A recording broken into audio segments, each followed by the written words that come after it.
సీట్లు ఎక్కడ వస్తాయి? మన ఆలోచన 160+ ఇక్కడ రావాలి. 24 పార్లమెంట్లు గెలవాలి. అప్పుడే మన అభివృద్ధి జరుగుతుంది తమ్ముళ్ళు.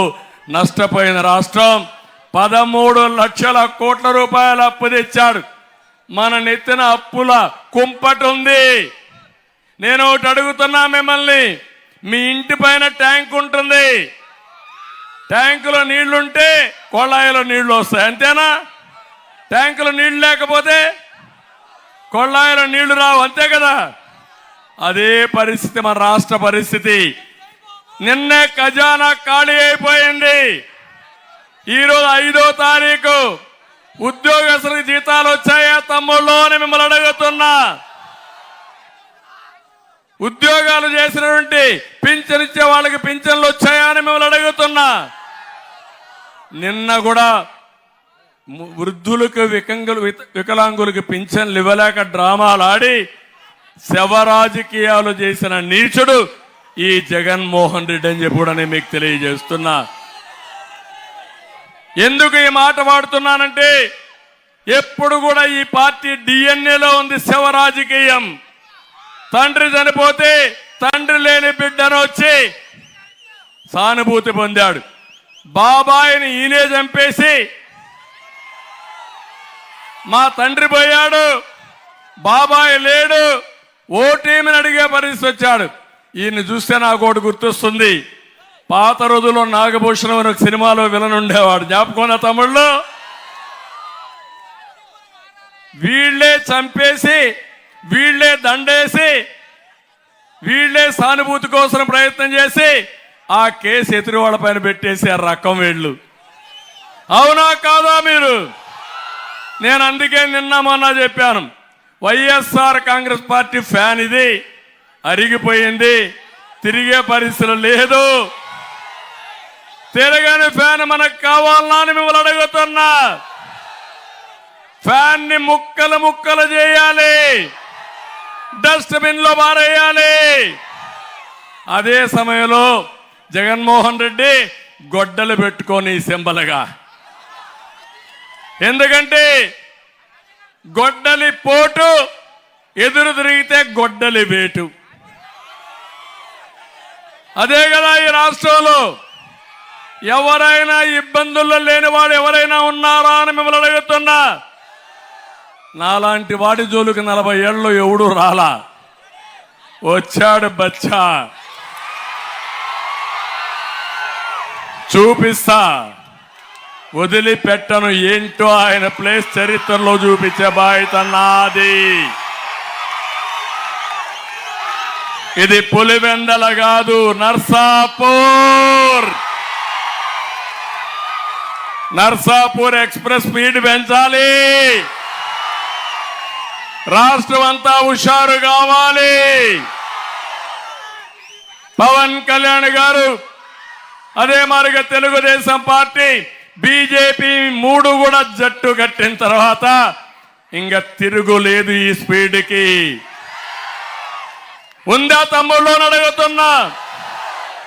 ఈ ముఖ్యమంత్రిని ఒకటి ఆలోచించండి, మా యువత ఉన్నారు ఇక్కడే.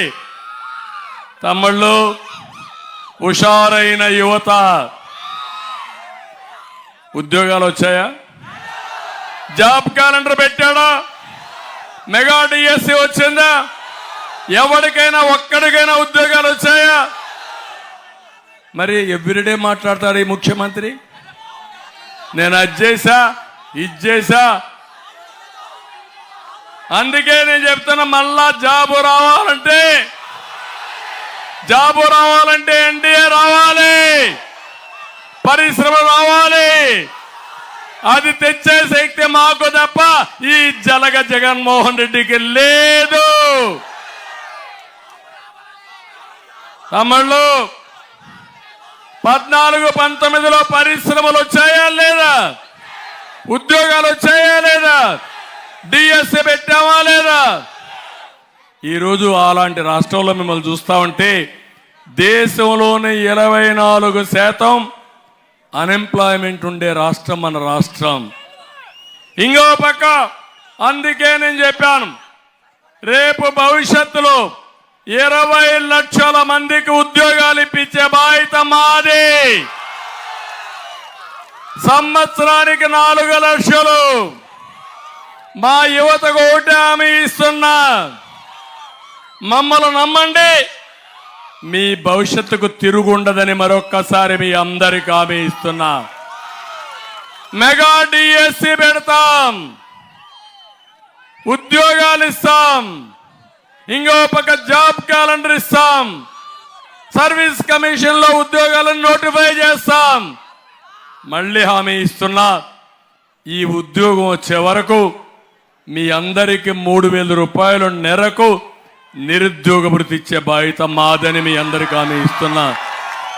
ఏం తమ్ముళ్ళు, నేనున్నప్పుడు మీకు నిరుద్యోగ భృతి ఇచ్చామా లేదా అని అడుగుతున్నా. ఎప్పుడు కూడా నేను ఒకటి ఆలోచించా, యువత దేశానికి సంపద. బాగా చదువుకొని తర్వాత కూడా ఈ పేదవాళ్ళ దగ్గర కూలి చేసుకునే తల్లిదండ్రుల పైన మీరు ఆధారపడితే మిమ్మల్ని చూసి వాళ్ళు ఎంత బాధపడతారో మీరు అర్థం చేసుకోవాలి. అందుకే ఒకటే హామీ ఇస్తున్నా, ఎన్డీఏ మేము భరోసా ఇస్తున్నాం, ప్రతి ఒక్క తమ్ముడికి ఉపాధి కల్పిస్తాం. ఈ నర్సాపూర్లో ఉండేవాళ్ళు సగం మంది హైదరాబాద్, బెంగళూరు, అమెరికాలో ఉన్నారు. ఇక్కడే కొవ్వాలి ఎతిరాజు రామ్మోహన్ నాయుడు ఉన్నాడు, మొన్నే అమెరికాకు పోయాడు, మళ్ళా నా మీటింగ్ ఉందని మళ్ళా పరిగెత్తా వచ్చాడు. ఒక 2 ఏళ్లలో 30 సార్లు అక్కడికి ఇక్కడికి తిరిగేశాడు. అంటే అమెరికా నర్సాపూర్ ఎట్లుందంటే నర్సాపూర్ భీమవరం మారిగా తయారైంది. అలాంటి మీలో సమర్థులు ఉన్నారా లేదా అని మిమ్మల్ని అడుగుతున్నా. ఇప్పుడు ఉద్యోగాలు వచ్చే 5 ఏళ్లలో కానీ ఒకటి మాత్రం తెచ్చాడు. ఏం తెచ్చాడో గెస్ చేయండి.